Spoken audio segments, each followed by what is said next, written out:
Alors bonjour chers souscripteurs de la Nouvelle France Libre, j'espère que vous allez bien.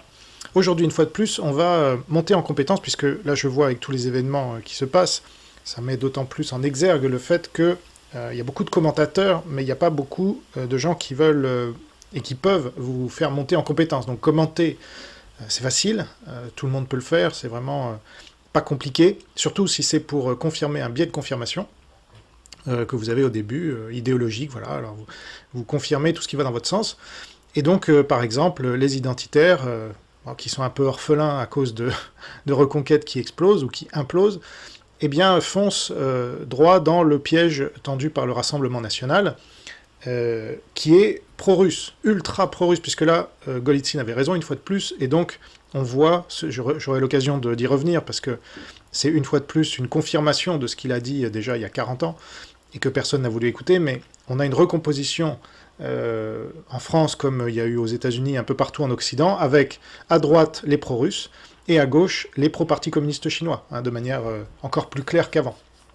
Or, ces pro-russes que dirigent Jordan Bardella et Marine Le Pen, eh bien, ils sont soi-disant contre l'immigration. Mais la Russie est une des principales causes de l'immigration en Europe, et notamment après l'affaire syrienne. Donc, c'est ce que les identitaires ne comprennent pas, c'est qu'ils jouent à chaque fois contre leur camp en prétendant dénoncer l'immigration, mais en ne dénonçant pas ces trois principales causes. Excusez du peu. La première, c'est le communisme, qu'ils ne dénoncent jamais ouvertement. Au contraire, Zemmour a fait l'éloge de Georges Marchais en faisant croire qu'il était contre le communisme, contre l'immigration, pardon, alors qu'il a toujours été pour, et que le communisme est la première force immigrationniste en France, la CGT et compagnie. Deuxième cause de l'immigration, c'est l'Église catholique, le pape qui culpabilise déjà Le Pen en 85 à l'heure de vérité, avec le Conseil national des évêques qui envoie un message « vous êtes raciste, il faut accueillir tout le monde », etc. Et puis troisième cause, c'est la Russie. Voilà.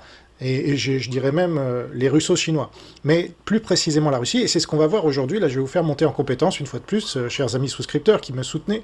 Donc j'espère que vous les rejoindrez pour vous aussi monter en compétence et cesser de tomber dans tous les pièges, parce que là, franchement, ça devient fatigant, mais bon, libre à vous de continuer à croire les Nicolas Faure et les Daniel Conversano et les Cormier-Denis de ce monde.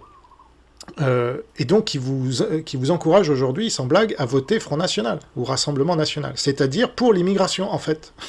Et comme on l'a vu avec Giorgia Meloni, d'ailleurs. C'est le même groupe, c'est Bannon et compagnie. Donc, voilà le piège du ciseau sino-russe décrit par Golitsyn,